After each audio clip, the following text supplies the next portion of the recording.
So today we are deal with auditory pathway and mnemonics of auditory pathway. So let's start.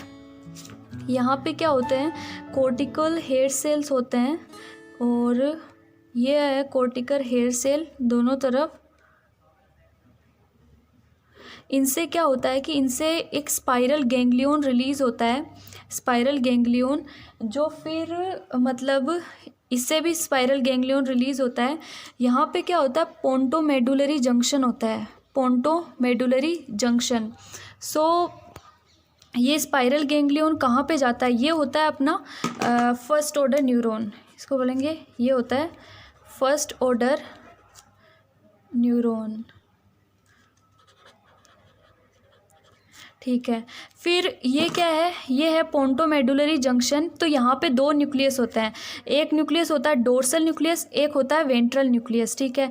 तो ये जो spiral ganglion है, spiral ganglion इधर भी dorsal और इधर भी वेंट्रल, तो ये स्पाइरल गैंग्लियन है, इससे क्या होता है कुछ फाइबर तो इस डोर्सल के पास जाते हैं, कुछ जाते हैं वेंट्रल के पास।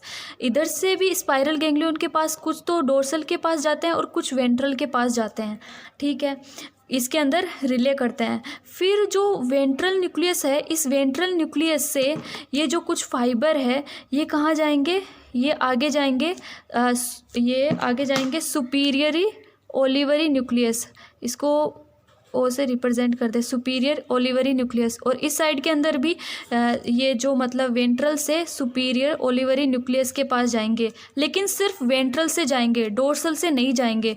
और जो ये वेंट्रल है ये आपस में भी अपना कनेक्शन रखता है। तो ये क्या बनाता है, वेंट्रल आपस में कनेक्शन रखता है, तो इसको बोलते हैं अपन ट्रेपेजॉइड बॉडी, ये ट्रेपेजॉइड बॉडी बनाता है, ठीक है। फिर जो ये डोर्सल है ये आगे अपना मतलब जो रिले होता है, और ये जो वेंट्रल है ये भी आगे सुपीरियरी ओलिवरी से आगे जाता है न्यूक्लियस से, और ये आपस में क्या होते हैं, कोऑर्डिनेशन करते हैं, आपस में कोऑर्डिनेशन करते हैं।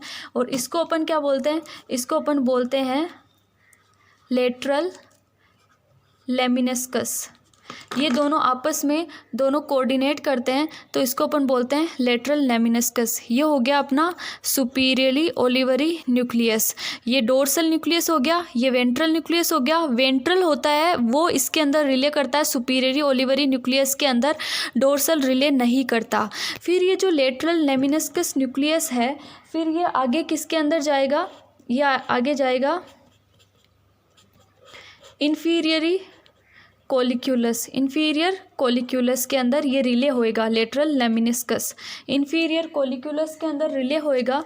फिर जो इन्फीरियर कोलिक्यूलस है, फिर ये आगे किस में रिले होएगा, ये आगे रिले होगा अपना medial geniculate body, medial geniculate body दोनों तरफ होएगा, तो ये आगे इसके अंदर रिले होएगा, ठीक है, इन्फीरियर कोलिक्यूलस।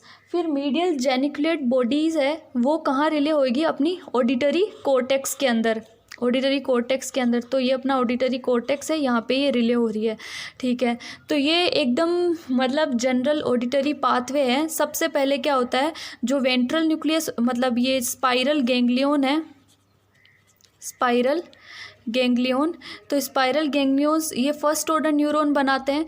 फिर यहाँ से क्या होता है, यहाँ से डोर्सल के अंदर भी जाते हैं, वेंट्रल के अंदर भी जाते हैं।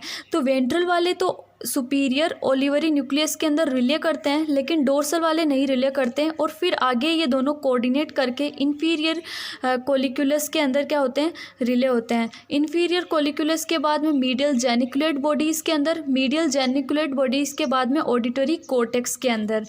तो ये ऑडिटरी पाथवे एकदम सिंपल वे के अंदर लर्न कर सकते हैं। इसके बाद मैं इसके मिनोमिक्स बताऊंगी ताकि इसको याद कैसे करें। इसको याद करने का जो तरीका है वो है ECOLIMA,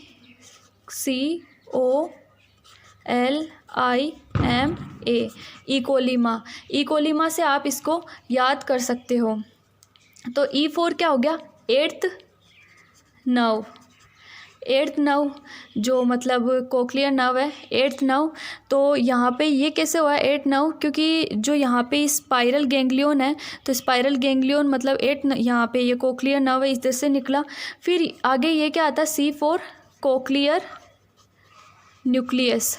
कोक्लियर न्यूक्लियस कौन से, यहाँ पे ये जो अपने देखा डोर्सल न्यूक्लियस, वेंट्रल न्यूक्लियस, तो ये कोक्लियर न्यूक्लियस के अंदर आ गया। O for olivary, olivary nucleus, O for olivary nucleus, ठीक है। फिर ओलिवरी न्यूक्लियस यहाँ पे जिसके अंदर वेंट्रल रिले करता है, ventral nucleus. L for lateral lemniscus, L for lateral lemniscus, ठीक है। फिर I for inferior colliculus, I for inferior colliculus. M for medial geniculate body, medial geniculate bodies 2 होती हैं। फिर ए फॉर ऑडिटरी कॉर्टेक्स, ठीक है। तो ये मिनोमिक्स है, सिंपलेस्ट वे के अंदर आप इसको लर्न कर सकते हो ऑडिटरी पाथवे को, ठीक है। So thank you.